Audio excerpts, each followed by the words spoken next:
Et si, comme dans Men in Black, votre mémoire s'effaçait? On voit ça tout de suite avec mon invité.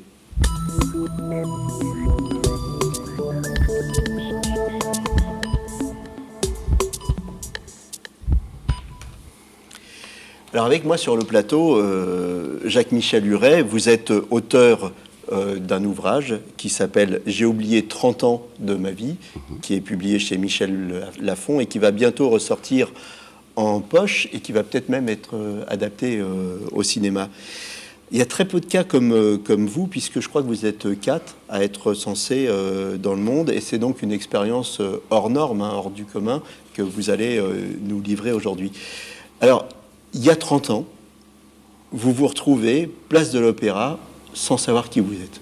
C'est bien ça. C'est bien ça. Il y a 30 ans, en juin 1987 exactement. Marié, 2 enfants, on venait de construire une maison, tout allait bien, j'avais un bon métier, j'étais architecte. La maison n'était pas finie, le lotissement non plus. Martine me dit, je vais coucher les enfants et rentre la voiture au garage, c'est plus prudent. Tout ça, c'est toutes des choses qu'elle m'a racontées après. Et quand elle est redescendue, elle a regardé où j'étais pas rentré, elle a été voir dehors, il n'y avait plus de voiture, il n'y avait plus rien. Elle a commencé à s'inquiéter le soir en me disant, oh, celui-là, s'il est parti encore avec des copains pour jouer aux cartes comme j'en avais l'habitude, il paraît que j'étais un très bon vivant à ce niveau-là, et je partais régulièrement pour aller jouer avec des copains ou avec des beaux-frères. Donc elle s'est dit, quand il va rentrer, il va se faire assaisonner quand même. Ah ouais. Et je ne suis pas rentré. Et je ne suis pas rentré. Une journée s'est passée, 2 journées. Elle s'est inquiétée, elle a été voir la police. La police a dit, c'est pas le premier qui disparaît, hein, ma petite dame, hein, c'est bon, il a peut-être été voir ailleurs si c'était plus vert, et puis voilà, il va revenir. Hein, ou alors c'est un salaud, puis il reviendra pas, tant pis. Mais vous viendrez me voir un peu plus tard. Et donc vous, pendant ce temps-là, vous êtes sur un banc, place de l'Opéra, et justement, il y a la police qui arrive, qui vient vous voir. Oui, la police avait repéré. Et là, vous savez pas, vous savez rien. Non, la police avait repéré depuis quelques jours un inconnu qui était sur Paris, qui était arrivé dans le quartier de l'Opéra, et qui tournait en rond entre un banc, une cabine téléphonique, et il s'en éloignait pas. Ils ont dit on va le choper un jour, et un soir, effectivement, je dormais dans une cabine téléphonique, parce que pour moi, cette cabine, c'était mon refuge, j'étais persuadé que quelqu'un devait m'appeler. Parce que je m'étais déjà aperçu que je ne savais plus qui j'étais. J'ai un mauvais flip, j'ai quelque chose, il y a quelque chose qui ne va pas. Mais je ne savais pas quoi. Mais je savais pertinemment que j'étais à Paris, pertinemment que c'était l'Opéra qui était devant moi, et que la cabine téléphonique allait sonner, on allait m'appeler. C'est ça qui est drôle en fait, c'est que vous n'avez pas tout oublié, vous aviez tous vos acquis, vous savez plein de choses, mais par contre vous avez perdu tout votre vécu. C'est ça, et ça on s'en aperçoit rapidement, c'est-à-dire que très vite on se dit il y a un flip qui ne va pas, et on s'aperçoit d'un truc qui est effrayant. Je ne sais plus qui je suis. Je n'ai pas d'identité, donc on fouille sur soi pour essayer d'avoir des indices. Et j'avais aucun indice sur moi. Donc flippé, fatigué, dormi. La police fait un contrôle d'identité, me réveille relativement brutalement. Contrôle d'identité, monsieur. Au lieu de me sentir rassuré, je suis parti. Ils ont couru après moi, ils m'ont rattrapé rapidement. Ils m'ont mis dans une camionnette, emmené au poste de police, interrogé toute la nuit. Ils sont aperçus quand même qu'il y avait quelque chose qui n'allait pas, parce qu'à chaque question, à savoir, dis-nous qui tu es, et je lui dis, la seule chose que je suis, c'est ce que j'ai dans un sac là en plastique. Oh, regarde ce que j'ai dedans. Je ne sais pas qui je suis, je ne sais pas. Donc ils ont dit, il y a un problème. Ils ont attendu le chef qui est venu le matin, qui m'a paru beaucoup plus gentil, qui m'a offert à manger, mais qui en même temps a téléphoné au préfet pour dire, attends, ce mec là, on a regardé dans les ordinateurs, sur lui, machin, il n'y a aucune trace d'identité, ou il ne veut pas dire qui il est, on ne sait pas, il est peut-être dangereux. Peut-être pour lui, mais aussi peut-être pour les autres. Un inconnu, ça fait peur. Donc, on va le mettre en protection et direction l'hôpital psychiatrique Sainte-Anne à Paris, qui faisait partie de cet arrondissement. Donc, vous vous retrouvez interné. Et je me retrouve interné, la porte se ferme, je suis mis dans les mains d'infirmiers, et là, je suis un patient parmi des fous, que je considérais fous. Moi, je ne me considérais pas comme fou, je dis j'ai un problème, et c'est pas là-dedans que je vais me retrouver. Laissez-moi aller à ma cabine téléphonique, puisqu'on doit m'appeler. C'est dehors que je dois me retrouver, pas ici. Mais là, très rapidement, ils vous mettent une camisole chimique à l'aide de médicaments. Et le premier jour, vous l'acceptez mal. Le deuxième jour, encore moins bien. Et le troisième jour, tu dis, putain, quand est-ce que j'ai mes médicaments ? S'il te plaît, parce qu'on se sent beaucoup mieux. Mais malgré tout, pendant ce temps-là, ils essaient quand même ils mènent leur petite enquête, ils essaient de comprendre qui vous êtes. Je crois qu'on vous fait des séances d'hypnose, hein, c'est ça ? Oui, c'est ça. C'est-à-dire que moi, je me sentais totalement et isolé. Et au cours de vos séances d'hypnose, alors c'est un peu comme une enquête policière, ils essaient de trouver des indices. Et là, au cours de vos séances d'hypnose, vous dites, à un moment, vous parlez de Charles Elie. C'est ça. Voilà, c'est-à-dire que... Alors, c'est pas un prénom commun, ça. Oui, c'est sûr. Ouais. J'aurais dit Jean-Claude, je serais peut-être encore, hein, parce Bah qu'il y en oui, a voilà, quand même beaucoup, quoi. Écoute, moi, j'étais pas votre copain. Voilà. Hein. C'est votre copain avec un nom atypique, ça. Voilà, qui était Charles Couture. Voilà. Donc ils avaient fait déjà le rapprochement, comme quoi j'avais un accent plus lorrain que breton. En art-thérapie, ils étaient aperçus que je dessinais bien. Donc peut-être des écoles d'art, ma façon d'aborder les choses et de discuter, peut-être des études supérieures, tout ça, ils l'avaient déjà marqué quelque part. Mais moi, je me sentais totalement abandonné. Et quand un professeur est venu me voir en lui disant « Heureusement que tu viens me voir, c'est bon, ça fait 3 jours que j'attends ». Et il m'a dit « Non, ça fait pas 3 jours, ça fait 3 semaines ». Ah oui. Ah oui, quand même. Donc j'avais même plus la notion du temps.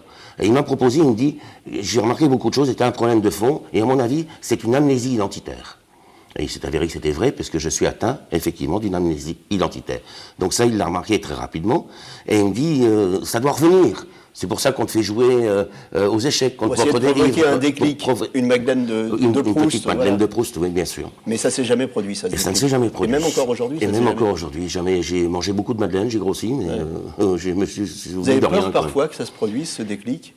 Parce qu'aujourd'hui, vous êtes reconstruit. Oui, c'est sûr que... on va en parler après, mais... On va peut-être en parler après. Donc les séances de narcose ont commencé donc avec un sérum de vérité qu'on appelle le pain total, qui est très dur à supporter. Il a demandé que je le suive, que je lui fasse confiance, et j'ai signé mon accord en tant que Monsieur X, puisque j'avais une croix qui était marquée sur mon pot de médicament. Je m'appelais Monsieur X. Monsieur X a donné son accord, on a fait une première séance, une deuxième. Ça s'est pas bien passé puisqu'il n'avait pas eu d'indice. J'en ai redemandé une troisième.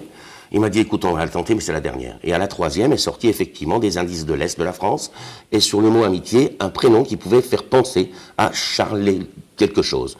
Et il dit, peinture, accent de l'Est, Charlie, ça se trouve Charlie Couture, pourquoi pas. Et il lui a téléphoné, la chance était avec moi, puisque Charlie était en France et sur Nancy au moment-là, et non pas à New York comme il y était théoriquement. Et en cet appel téléphonique, Charlie donc aurait dit au prof, attends, tu es en train de me dire qu'un mec complètement zoné, qui n'a aucune mémoire, le seul truc qu'il se souvienne, c'est de mon prénom. Ouais. Il dit, moi qui ne me suis jamais trouvé dans ma tête, c'est un truc de fou. Prof, j'arrive, je prends le train. Il est venu, et on m'a appelé. Sympa, hein, sympa le mec, quand même. Et quand on m'a appelé dans le petit bureau en disant que quelqu'un m'attendait, j'ai vu une personne de dos qui s'est retournée vers moi, et en me voyant, il me dit, mais qu'est-ce que tu fous là, vieux con? Et il m'a pris dans ses bras, et moi, c'était un bel inconnu qui me prenait dans ses bras, quoi. Moi, je ne savais pas qui c'était.